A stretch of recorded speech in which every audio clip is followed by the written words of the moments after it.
Mustafizur Rahman IPL 2026 से अब officially out हो चुके हैं। बीसीसीआई ने केकेआर को निर्देश दिया है कि भैया अपने स्क्वाड से मुस्तफिजुर रहमान को रिलीज कर दीजिए। बांग्लादेश में हिंदुओं के खिलाफ जो अत्याचार हो रहा है उसके बाद से ही देश भर में मुस्तफिजुर रहमान को, केकेआर को और शाहरुख खान को लेकर तरह तरह की बातें की जा रही थी। कई सारे राजनीतिक दलों ने शाहरुख खान को गद्दार तक का टैग तक दे दिया था, लेकिन अब बीसीसीआई ने इस पर कड़ा फैसला लिया है और मुस्तफिजुर रहमान अब आईपीएल 2026 का हिस्सा नहीं होंगे। 16 दिसंबर को जो मिनी ऑक्शन हुआ था वहां पर केकेआर की फ्रेंचाइजी ने मुस्तफिजुर रहमान को 9.2 करोड़ रुपए की मोटी रकम देकर अपनी टीम का हिस्सा बनाया था, लेकिन अब वो आईपीएल 2026 में नजर नहीं आएंगे। अब एक बड़ा सवाल ये उठता है कि अगर मुस्तफिजुर रहमान नहीं तो उनकी जगह केकेआर की टीम में कौन लेगा, यानी कि कौन से वो गेंदबाज हो सकते हैं जो केकेआर के स्क्वाड में मुस्तफिजुर रहमान को रिप्लेस कर सकते हैं। इस वीडियो में मैं आपको 3 नामों के बारे में बताऊंगा, 3 वो खिलाड़ी जो कि मुस्तफिजुर रहमान को रिप्लेस कर सकते हैं, उनकी काबिलियत क्या और वो क्या वाकई में केकेआर के लिए फायदे का सौदा हो सकते हैं। 3 नाम पहले कौन होंगे? मुझे लगता है कि इस लिस्ट में सबसे पहला नाम अफगानिस्तान के अनुभवी तेज गेंदबाज फजल हक फारूकी का आता है, दूसरा नाम ऑस्ट्रेलिया के युवा तेज गेंदबाज स्पेंसर जॉनसन का आता है और तीसरा नाम भी ऑस्ट्रेलिया के अनुभवी पेसर जे रिचर्डसन का आता है। सबसे पहले बात करेंगे फजल हक फारूकी की। फजल हक फारूकी किसी परिचय के मोहताज नहीं है। आईपीएल 2026 के ऑक्शन में वो अनसोल्ड जरूर रहे थे, लेकिन उनके पास आईपीएल खेलने का अच्छा खासा अनुभव है। वो आईपीएल में हैदराबाद और राजस्थान रॉयल्स के फ्रेंचाइजी का हिस्सा भी रह चुके हैं।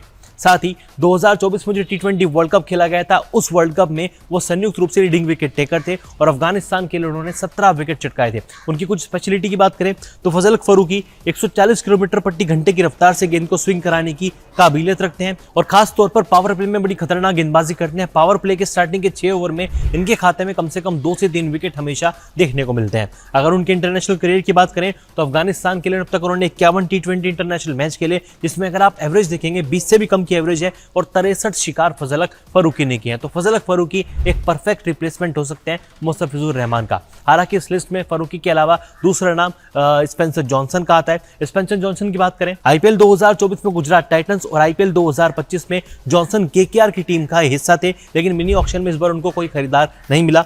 अगर उनकी कुछ स्पेशलिटी की बात करें तो यह ऑस्ट्रेलियाई पेसर अपनी जबरदस्त गति के लिए मशहूर है, जो कि लगातार 148 किलोमीटर प्रति घंटे की रफ्तार से गेंदबाजी कर सकते हैं और बल्लेबाजों को परेशान करने का मादा रखते हैं। साथ ही जॉनसन की हाइट की वजह से वो पिच से अच्छा बाउंस पाते हैं और उनके टी20 करियर का जो स्ट्राइक रेट है वो 20 से भी कम का है और आईपीएल मैचों में हाई प्रोफाइल मैचेस के खेलने के माहौल से भी वो अच्छे खासे तरीके से चिर परिचित है। यानी कि स्पेंसर जॉनसन भी एक बढ़िया विकल्प हो सकते हैं केकेआर की टीम में जुड़ने का, मुस्तफिजुर रहमान को रिप्लेस करने का। और स्पेशली आईपीएल 2025 में वो केकेआर की टीम का पार्ट भी थे, तो यानी कि फ्रेंचाइजी उनको एक बार फिर से अपनी टीम में शामिल करने के बारे में विचार कर सकती है। लिस्ट में तीसरा और आखिरी नाम आता है ऑस्ट्रेलिया के जे रिचर्डसन का। हालांकि पिछले काफी समय में वो अपनी इंजरीज के चलते परेशान रहे, लेकिन फिलहाल वो फिट हैं और बिग बैश लीग में तूफान मचा रहे हैं। जे रिचर्डसन की बात करें तो वो आईपीएल में पंजाब किंग्स और दिल्ली कैपिटल्स के लिए खेल चुके हैं और आईपीएल में अब तक उन्होंने कुल मिलाकर 4 मुकाबले खेले। रिचर्डसन दाएं हाथ के गेंदबाज हैं, लेकिन उनकी स्पीडी पेस और 145 किलोमीटर प्रति घंटे की स्पीड उन्हें डेथ ओवर्स में सबसे मुश्किल गेंदबाजों में से